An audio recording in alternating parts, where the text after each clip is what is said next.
Bonjour à tous, ici Margot Morin. Bienvenue sur ma chaîne dédiée à tout ce qui touche à la maison, déco, organisation, astuces pratiques. Si vous aimez créer un espace qui vous ressemble et découvrir des conseils pour embellir votre intérieur, n'oubliez pas de vous abonner. Aujourd'hui, on va explorer ensemble un nouveau sujet pour transformer votre chez vous. Prêt? C'est parti. Bonjour à tous et bienvenue sur ma chaîne. Aujourd'hui, je vais aborder un sujet qui concerne de nombreux acteurs de l'urbanisme, la réforme des autorisations d'urbanisme et ses impacts sur les lotissements. Nous allons explorer ensemble les principaux changements apportés par cette réforme, les nouvelles règles à connaître et comment elles pourraient influencer vos projets de construction. Que vous soyez promoteur, architecte ou simplement intéressé par le développement urbain, cette vidéo vous donnera des clés pour mieux comprendre ces évolutions. Restez avec moi pour découvrir tout cela en détail. La réforme des autorisations d'urbanisme est entrée en vigueur le 1er mars 2012. Elle modifie notamment la définition du lotissement. DR acquéreur de lot, vendeur de terrain à bâtir. Les textes qui régissent les lotissements viennent d'être revus. Cette réforme du régime des autorisations d'urbanisme redéfinit la notion même du lotissement, ainsi que son périmètre. Elle améliore les choses pour les acheteurs, qui vont y gagner en aménagement. Elle est aussi plus contraignante en créant de nouvelles obligations pour les propriétaires. Décryptage. De façon générale, lorsqu'on possède un terrain, si on veut le fractionner pour le revendre en lot à bâtir, il faut obtenir un certain nombre d'autorisations d'urbanisme sous le régime du lotissement et des divisions foncières. C'est ce régime qui vient d'être modifié par une ordonnance du 22 décembre 2011 et un décret du 28 février 2012. Avec, à la clé, un bénéfice pour l'acquéreur qui y gagne en aménagement, alors que le propriétaire, lui, va devoir plus systématiquement faire appel à un expert s'il veut optimiser son opération car il risque d'y perdre financièrement par rapport au régime précédent. Entrée en vigueur le 1er mars 2012, la réforme des autorisations d'urbanisme n'est juridiquement qu'un « toilettage » de la loi de 2007, qui avait déjà changé en profondeur la législation de l'urbanisme, en particulier concernant l'aménagement de parcelles à des fins de revente pour la construction.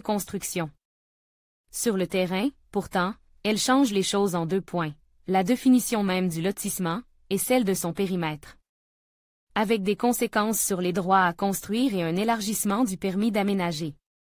En résumé, la réforme modifie le choix de la procédure à mettre en place pour le propriétaire d'un grand terrain, déjà bâti ou non, pour le découper en lots afin de revendre de nouvelles parcelles à bâtir. Réforme des autorisations d'urbanisme, de nouvelles définitions. Première modification, une nouvelle définition du lotissement. Le nouveau texte stipule constitue un lotissement la division en propriété ou en jouissance d'une unité foncière ou de plusieurs unités foncières contiguës ayant pour objet d'en détacher un ou plusieurs lots destinés à être bâtis. Deuxième modification relative au champ des applications de la réforme, les lotissements qui prévoient la création ou l'aménagement de voies, d'espaces ou d'équipements communs internes au lotissement, sont soumis à permis d'aménager, quel que soit le nombre de lots. Des changements qui, sur le papier, rendent l'interprétation des textes plus simple qu'auparavant, pas de délai, pas de nombre de lots entrant en jeu, mais qui compliquent malgré tout les choses pour le propriétaire car celui-ci a désormais moins de marge de manœuvre.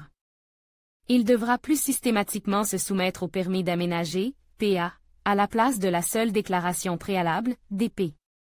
Rappelons que la DP et le PA sont les 2 instruments permettant un contrôle des opérations d'urbanisme par l'administration, le premier étant l'acte administratif qui donne les moyens de vérifier qu'un projet de division respecte les règles d'urbanisme en vigueur. Alors que l'autre permet à l'administration de contrôler en plus les travaux, les installations et les aménagements affectant l'utilisation du sol d'un terrain donne. Le PA étant par nature plus contraignant, comme le notent les géomètres experts de l'UNGE, Union nationale des géomètres experts. Un gain pour les acquéreurs. Il faudra, de plus, procéder à la réalisation des aménagements communs, quel que soit le nombre de lots.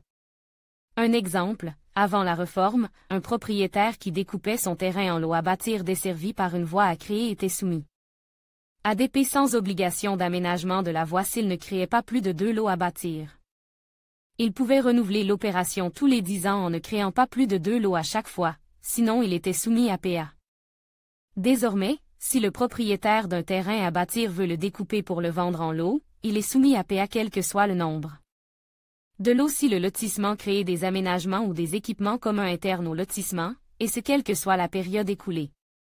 De fait, les acquéreurs des lots à bâtir sont garantis dans tous les cas de la réalisation et de l'achèvement des équipements communs. Au lotissement, fait remarquer ce géomètre expert membre de l'Unge. En revanche, le vendeur devient lotisseur et devra contracter une assurance et avancer le financement des travaux avant la vente. Le montant pouvant atteindre plusieurs dizaines de milliers d'euros. Des choix pour les propriétaires lotisseurs. Un vendeur pour qui, toutefois, la nouvelle définition du périmètre fait naître une opportunité. Le texte précise que le périmètre du lotissement comprend le ou les lots destinés à l'implantation de bâtiments ainsi que, s'ils sont prévus, les voies de desserte, les équipements et les espaces communs à ces lots. Le lotisseur peut toutefois choisir d'inclure dans le périmètre du lotissement des parties déjà bâties, le choix qui sera fait par. Le propriétaire peut modifier les droits à construire dans le cadre d'un COS, ce qui a un impact sur la valeur marchande des lots.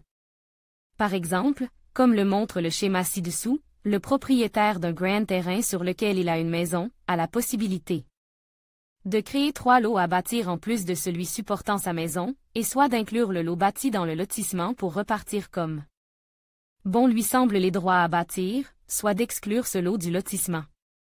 Seul un expert pourra vraiment analyser l'opportunité d'un tel choix afin d'optimiser l'opération, insiste ce géomètre expert de l'Unge. On le voit, cette réforme des lotissements a des avantages.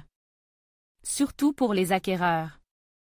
Elle peut créer de nouvelles obligations en engendrant des coûts supplémentaires pour les propriétaires qui doivent financer impérativement les travaux d'aménagement communs avant de vendre, tout en leur permettant d'optimiser les droits à bâtir.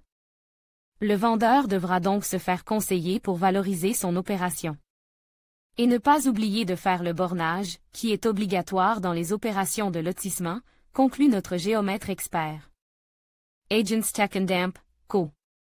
En conclusion, la réforme des autorisations d'urbanisme apporte des changements significatifs pour les lotissements, visant à simplifier les démarches et à favoriser une meilleure intégration des projets dans leur environnement. Avec des délais réduits et une plus grande flexibilité, cette réforme pourrait dynamiser le secteur de la construction tout en répondant aux enjeux de durabilité et de qualité de vie. Il est essentiel pour les acteurs du territoire de s'adapter à ces nouvelles règles afin de tirer pleinement parti des opportunités qu'elles offrent. Merci de nous avoir suivis et à bientôt pour de nouvelles analyses sur l'urbanisme.